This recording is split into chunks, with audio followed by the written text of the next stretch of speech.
और ये सारे इसका इंटरव्यू आता है, ब्यूरो इंटरव्यू के हम बस 5-6 घंटे पढ़ा करते थे। भाई 5-6 घंटा में आजकल राजस्थान पुलिस में सिलेक्शन को नहीं। वो ऐसा क्यों बोलते हैं? वो अपने दिखाते हैं भी 5-6 घंटा में बड़ा बुद्धिजीवी 5-6 घंटा मारोगे। अच्छा बाकी 18 घंटा क्या करता थे? ठेकर दारू बेचता गया। मतलब आपको सही गाइडेंस नहीं देंगे। पीछे मैं भी एक सेमिनार में गए बाहरी साइड हो, वो बता रहे 5-6 घंटे पढ़ते और मैं फिर अकेला बैठे मजाक में कहूँ जी साची कौन बताई चाहिए क्या घंटा पढ़ता? 5-6 घंटा में राजस्थान पुलिस में को नहीं आजकल। कितना घंटा पढ़ता साची बताओ? बोले गुरु मैंने एंड्रॉइड मोबाइल बेच दिया था, कीपैड मोबाइल रखता था और वो भी सिर्फ घरवालों से बात करने के लिए। मुझे ये नहीं पता था कब सवेरा होता है और कब शाम होती है। पढ़ना है तो फिर घंटे नहीं देखना है, पढ़ना है तो फिर पढ़ना ही है। एक लक्ष्य इसे ही बोलते हैं। कुछ कई बार गांव भी छोड़ दिया, शहर भी चले गए, फिर भी को नहीं हो रही, तो फिर तेरे पास ऑप्शन बचा है लाइब्रेरी। एक बार लाइब्रेरी का प्रयोग और कर ले। लाइब्रेरी से आपकी सीटिंग पावर बनेगी। हम लोगों की सीटिंग पावर है ही नहीं। हमने 10 में बैठे थे बस 5-6 घंटे, उसके बाद तो कभी एक जगह बैठे ही को नहीं। सीटिंग पावर थोड़ी बहुत तो बनानी पड़ेगी आपको। अब बात आती है क्या होता है छोटा छोटा प्रयोग। छोटा प्रयोग में क्या कर हम क्या करते हैं? जैसे हिस्ट्री पढ़नी शुरू करनी है, बस पूरी सल्टा दी एक दिन, मेवाड़ मारवाड़ रगड़ दिया सारा। एक चीज का ध्यान रख लेना, इस बार अगर ध्यान से पढ़ाई नहीं की तो दोबारा यही चीजें पढ़नी होगी। यही मेवाड़ आएगा तुम्हारे सामने, यही मारवाड़ आएगा, यही राठौड़ आएंगे, यही सिसोदिया आएंगे, यही चौहान आएंगे, वही महाराणा प्रताप, वही हल्दीघाटी का युद्ध 1576, वही इधर मानसिंह सेनापति, वही इधर महाराणा प्रताप। सारी चीजें वो की वो दोबारा आएगी तुम्हारे सामने। कई बार जहां पर सुत्या किए हुए एक मच्छरा हो बाऊ कर करके वो नजदीक आओ, आवाज दे, आप बिन अलग करते हैं। थोड़ी देर बाद घूम फिर के वो और आ जाओ भूं करते हो, फिर अपन आके करते बड़े रहे। तीसरी बार वो फिर आएगा। अब अपनी बीपी आई जी तेरी तो घंटा होगी। ऐसा क्यों? ये चीजें तुम्हारे सामने दोबारा आएगी। यही जो पढ़ रहे हैं ना आप, नदियां, भौतिक प्रदेश, राजस्थान के जिले, ये महाराणा प्रताप, ये हिस्ट्री, ये सारी की सारी चीजें तुम्हारे सामने दोबारा आएगी। तो एक रट रट आगे छुटाओ नहीं गए ले। जो चीज पढ़ रहे हो उसे तो एक चीज को उठाओ, कभी क्यों उठाओ लंबो चौड़ो, बस एक टॉपिक उठाओ कि आज मुझे सिर्फ और सिर्फ महाराणा प्रताप ही पढ़ना है। मुझे मतलब नहीं महाराणा प्रताप के पिता उदय सिंह ने क्या किया, मुझे नहीं पता महाराणा प्रताप के पुत्र अमर सिंह ने क्या किया। भले इस एक टॉपिक में मुझे 1 घंटा लगे, 5 घंटा लगे, 1 दिन लगे या 1 महीना लगे, लेकिन पढ़ूंगा ही। किसी एक टॉपिक में 1 घंटे से ज्यादा नहीं लगता, लेकिन इस तरीके से कि दोबारा पढ़ना नहीं पड़े, सिर्फ और सिर्फ रीडिंग मारनी पड़ी। अब समस्या दूसरी, रट गए तो एक बार तो सड़न छोड़ दियो, रट गए, नदी पड़ी तो गंगा नदी साड़ी रट के मारती, लेकिन दोबारा उसको नहीं छेड़ा।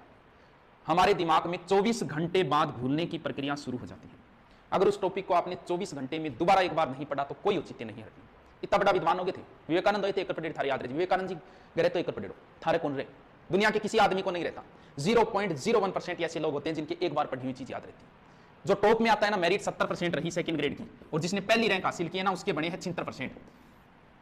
तो फिर अगर अब ये मान ले कि इसकी पहली रैंक आई, ये बड़ा इंटेलिजेंट लड़का है, तो भाई छिंतरी क्यों है, सोमू सो क्यों नहीं आया? क्योंकि जो चीज एग्जाम में आई है प्रत्येक चीज उसी की पढ़ी हुई थी, रही तो नहीं याद। पूरी की पूरी चीज किसी ही नहीं याद रहती। अब दूसरी समस्या, अगर 24 घंटे में एक बार रीडिंग मार ली तो दोबारा आप 7 दिन में एक बार मारनी पड़ेगी, फिर भूलने की प्रक्रिया 7 दिन तक रहेगी। उसके बाद आपको 1 महीने में एक बार रीडिंग मारनी, यानी महीने में आपको कम से कम 3 बार वो चीज रीडिंग मारनी होगी। पढ़ना तो सुत्या सुत्या पढ़ना, अरे सुत्या सुत्या कभी पढ़ दीजिए, सोई जो सोगे तो पढ़ाई के लिए बैठना पड़ेगा, सो के रीडिंग की जाती है। हाँ, पहले का मेरा टॉपिक पढ़ा हुआ है गंगा नदी, अब तो आराम से रीडिंग मारनी है, रिलैक्स होकर। लेकिन नया टॉपिक पढ़ रहे तब आप सो के नहीं पढ़ सकते, कोई मतलब नहीं, सो जा रहने दे, क्यों माथा पची करे। देखो जब भी पढ़ो, जब भी पास में रफ रजिस्टर होना चाहिए। कैसे पढ़ना है, रफ रजिस्टर में क्या लिखना है? आपने टॉपिक पढ़ा महाराणा प्रताप, पास में आपने लिखा, लिखते रहो कि महाराणा प्रताप का जन्म 1540 में हुआ। पास में रफ रजिस्टर में लिख दो 1540। महाराणा प्रताप का जन्म कुंभलगढ़ दुर्ग में हुआ, पास में लिख दो कुंभलगढ़। बचपन का नाम किक्का था, लिख दो, क्यों काम की चीज तो ये, बाकी तो कनेक्टिंग वर्ड है, आपने रफ में लिख दिया। अब उसकी रीडिंग कैसे मारनी है, अब क्या करना है? अब आप ये देखो, दोबारा रीडिंग मारो, 1540 में क्यों जन्म? अच्छा कुंभलगढ़ दुर्ग, अच्छा कुंभलगढ़ दुर्ग, किक्का की चीज हो, मान लो आपके नहीं याद रहा कि किक्का क्या था, तब आप उसमें देखो कि किक्का क्या था। ये होती है पढ़ने का तरीका। हमेशा रफ रजिस्टर नजदीक रखो, उसमें से लिखते जाओ, उसको फिर देखो कि यार ये क्या चीज लिखी थी मैंने, ये क्या चीज लिखी थी। क्योंकि काम करो तो कुछ ऐसा करो, जिंदगी में कुछ भी कर लेना, भले ही चाय बेच लेना, भले ही जूस की दुकान खोल लेना, लेकिन बढ़ाओ ना, जो चीज बनाओ। पढ़ा रहे हो तो सारा ऐसा पढ़ाओ कि तुम्हारे जैसा शहर में कोई और ना पढ़ाता हो। चाय बनाते हो तो ऐसी बनाओ कि तुम्हारे जैसी कोई चाय ना बनाता हो शहर में, लोग तुम्हारे पास 10 किलोमीटर से चल के आएंगे। छोटे से गांव में पढ़ाता था मैं, तारानगर, और उसमें मैंने अजमेर जोधपुर तक के बच्चे पढ़ाए थे। क्योंकि आप अगर अच्छी चीज देते हो, लोग तुम्हारे पास चल के आएंगे, तुम्हें प्रचार करने की जरूरत नहीं होगी। साला पढ़ो तो ऐसा पढ़ो कि तुम्हारे जैसा क्लास में कोई और ना पढ़ता हो। अब पतो के लागे कोई और पढ़े कौन पढ़े, अपनी आदत होती है।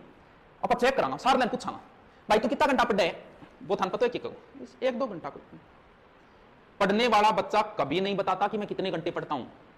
वो मोहब्बत करता है उनसे, जो किताबों से मोहब्बत करता है ना, वो कभी नहीं बताता मुझे किताबों में मोहब्बत है। हाँ वह मान लो कोई इंग्लिश का टीचर है या हिंदी का है, आप इंग्लिश के टीचर के सामने इंग्लिश की निंदा कर देना ना, अंग्रेजी कोई विषय है ये कह देना आप, भाई साहब उसकी बीपीआई हो जाएगी। ज्योग्राफी वाले के सामने ज्योग्राफी की निंदा कर देना, बीपीआई हो जाएगी उसकी, गुस्सा आएगा उसका। क्यों? क्योंकि वो किताबों से मोहब्बत करता है। बीए के अंदर अपन जाता रजिस्ट्रियां मोड़ गए स्टाइल चलता। अब आप कोचिंग में आते हो, किसी बच्चे का रजिस्टर मुड़ा हुआ है क्या? नहीं है। मैं किसी चीज का ध्यान नहीं रखता, लेकिन मेरे पास किताबें पड़ी है, एक भी किताब का पेज मुड़ा हुआ नहीं मिलेगा, क्योंकि किताबों से मोहब्बत है। जिस दिन किताबों से मोहब्बत होगी ना, बस कमरों है, कमरे के चारों ओर किताबें पड़ी होगी, बीच में ही सोनो उठो। अगर कोई बच्चा भी किताब फाड़ देना, इतना गुस्सा आता है थप्पड़ मार दोगे उसे, क्योंकि अब आपको किताबों से मोहब्बत हो गई। जिंदगी में सिर्फ 6 महीने किताबों से मोहब्बत कर लो, ये मान लो ये आपको सफलता की ओर ले जाएगी, क्योंकि जिसे चाहो उसे हासिल करो। दिमाग की 3 अवस्थाएं होती है, एक चेतन, एक अचेतन, एक अर्धचेतन। जिसे चाहते हो ना उसे हासिल करो। मान लो कभी किसी से मोहब्बत की, बेपनाह मोहब्बत की, उसे हासिल नहीं कर पाए। 3 अवस्थाएं हैं। एक तो चेतन है जो हमेशा एक्टिव रहता है, जैसे मैं आपसे पूछूं राजस्थान की राजधानी जयपुर, अचेतन। अर्धचेतन यानी बात गमे कह जीव गनी चाह रही है, बस जीव गनी चाहिए। जैसे मैं कहूं कि जयपुर को राजधानी किस कमेटी की सिफारिश पे बनाएगी, तब यार मेरे याद तो है जीव गनी दबरी है तो जीव काट ले, वो होती है अर्धचेतन। सबसे ज्यादा खतरनाक होता है ये, किसी से प्रेम किया, विवाह कहीं और हो गया उसका, इसके बाद हमें ये चीज तकलीफ देती है, हमने इसे बुलाने की कोशिश की और उस चीज को हमने अचेतन मन में डाल दिया। ये चीज तकलीफ, जो चीज हमें तकलीफ देती है उसे हम अचेतन में डाल देते हैं। इस चीज को हमने अचेतन अवस्था में डाल दिया। कुछ सालों बाद, 2 या 3 साल बाद दोबारा देखा उसको, वही चीज जो अचेतन मन में डाली थी आज दोबारा चेतन मन में आ गई वो, और फिर ये आपको परेशान करेगी। राजस्थान पुलिस में लगने का सपना था, नहीं लग पाए। ये चीज आपको परेशान करती है, आपने उसे अचेतन मन में डाल दिया। यार जैसे तैसे ना यार बढ़िया को नहीं नौकरी जिया तिया करके उस चीज को हमने बुला दी, क्योंकि ये चीज हमें तकलीफ दे रही थी। जो चीजें हमें तकलीफ देती हैं हम उसे अचेतन मन में भेज देते हैं। अब 2 साल बाद पड़ोस के किसी लड़के के बारे में सुना कि उसका राजस्थान पुलिस में सिलेक्शन हो गया। अब जो चीज अचेतन मन में डाली थी वो वापस चेतन में आ गई। उस रात तुम्हें नींद नहीं आएगी। कभी किसी को देखा, जा रहे थे, किसी पुलिस कांस्टेबल को वर्दी पहने में देखा, जो चीज हमने भुला रखी थी अचेतन मन में भेज दी थी, आज वो फिर चेतन मन में आ गई।